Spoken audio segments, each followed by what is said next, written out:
Ha? Ay, Oh. Ganda sa atin. Sabi niyo yung paghingal-hingal doon yan. Tungkol sa food security. Department of Social Welfare and Development as Wait. Department of Social Welfare for Food Security? What? Dagboy.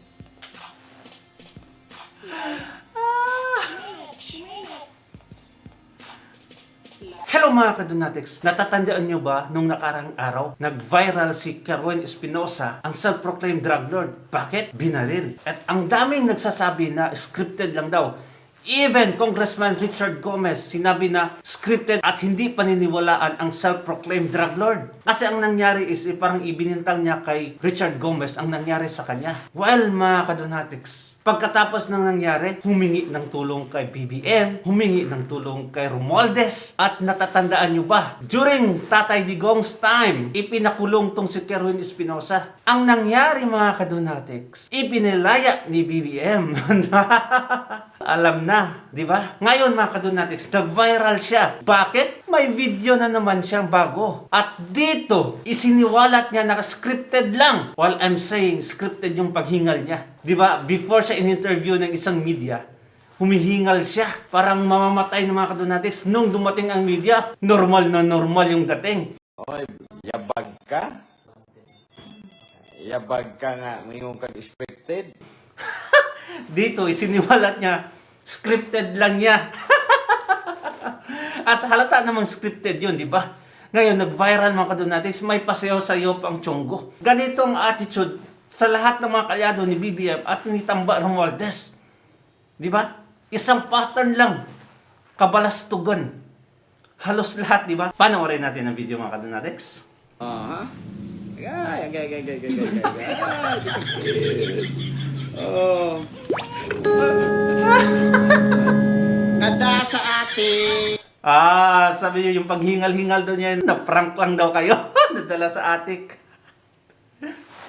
What the heck? Ito. Ganda sa atin. Ibuhat ko todo. Mga viewers, para sa inyong kasayuran, ibuhat ko to nga magtinga. Sa mga viewers daw. Ha? Sa lahat ng mga viewers daw, ginawa niya daw yung humihingal. Ewan ko ba, anong meron sa utak ng mga kalyado ni BBM at ni Tamba Romualdez?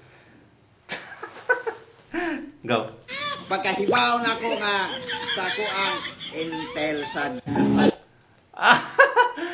Pagkaalam niya daw may intel daw, or siguro pagkakaalam niya na may interview na mangyayari, may media, kabalastugan lang talaga ang mga kaalyado nila.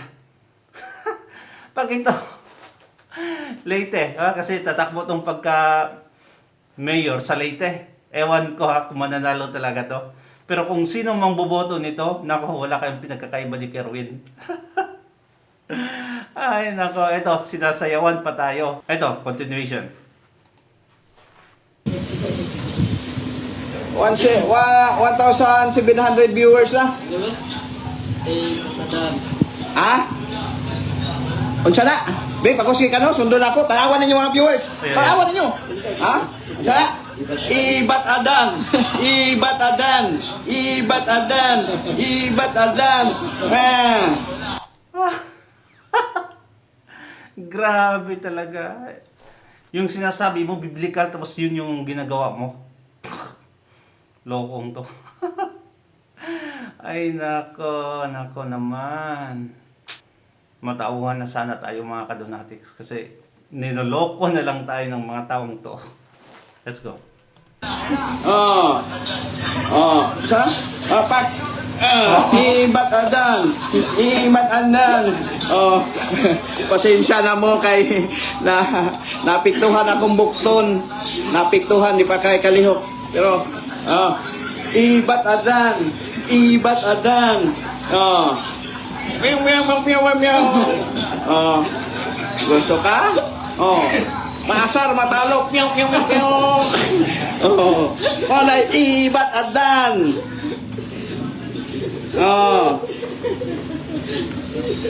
Ibat adan.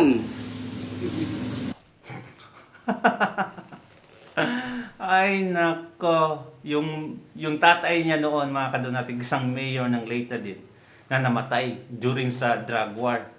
Ngayon, nakulong siya. Ang daming ebidensya, mga kadunatigs, na drug lord talaga yung tatay niya. Namatay sa kulungan. Ngayon, itong Chonggong to, hindi talaga natuto. No? Parang wala na sa utak to, kalog na talaga. Masig nakahit-hit pa niya. Ay nako, iba talaga ang may tama, di ba? Ito pa mga kadonatics, kaalyado ni Romualdez. Same sila ng sayaw ni Kerwin Espinosa, si Stella Kimbo. Ang mayaman sa Kongreso. Alright. Okay, ito. Oh. Dagboy. Like, Shuminet. Like, Nabuang na talaga. Ay, nako naman. Continue. Shuminet. Everything you own in the box. Shuminet. Ay, kawawang Pinas. The Passionista sa Kongreso. Halos lahat ng mga sinusuot, mga kadunatics, pagpunta ng Congress, mamahalin, milyon-milyon, even the relo.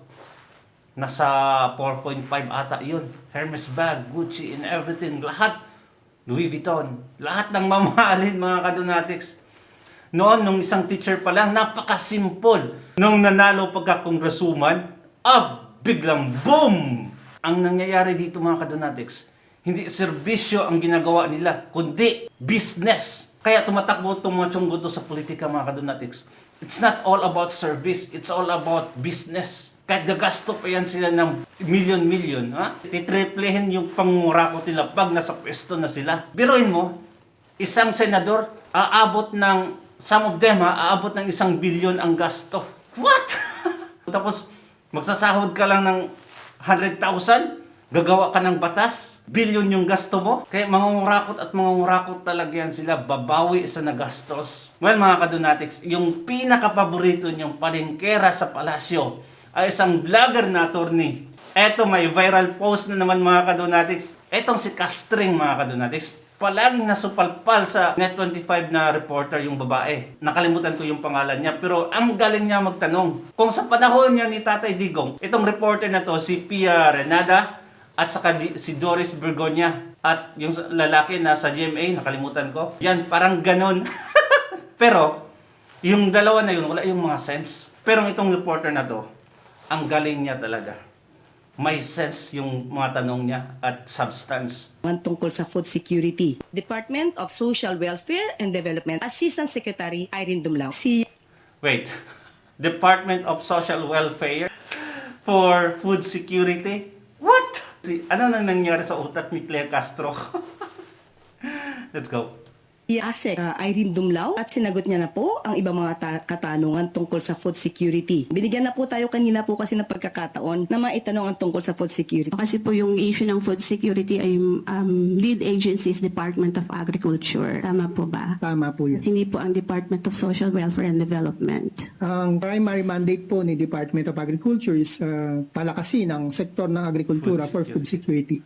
Ang sinasabi ni Castring dito, mga kadunatics, ang Department of Social Welfare ang nagmaman sa food security. Like, isa kang attorney tapos hindi mo alam to. Ngayon, dahil sa tanong ng reporter na to, nasupalpal si Castring. Dahil alam naman natin na Department of Agriculture talaga yan. Hindi ko maintindihan kung ano talagang nasa utak ni Castring. Bakit Department of Social Welfare ang sa food security? Like, what the Araw-araw talaga may viral post to si Castring. Ewan ko na lang. Katangahan kasi masyado. Vlogger. Kanina lang, mga kadunatics, 9 hours ago, may in-upload na naman siya na paninira kay Duterte. Isa kang spokesperson, you should be reporting kung anong nangyayari ngayon.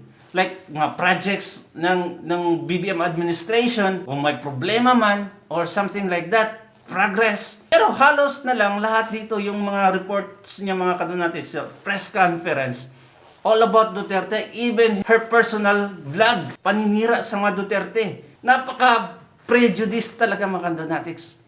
I would not say biased, napaka-prejudice talaga niya.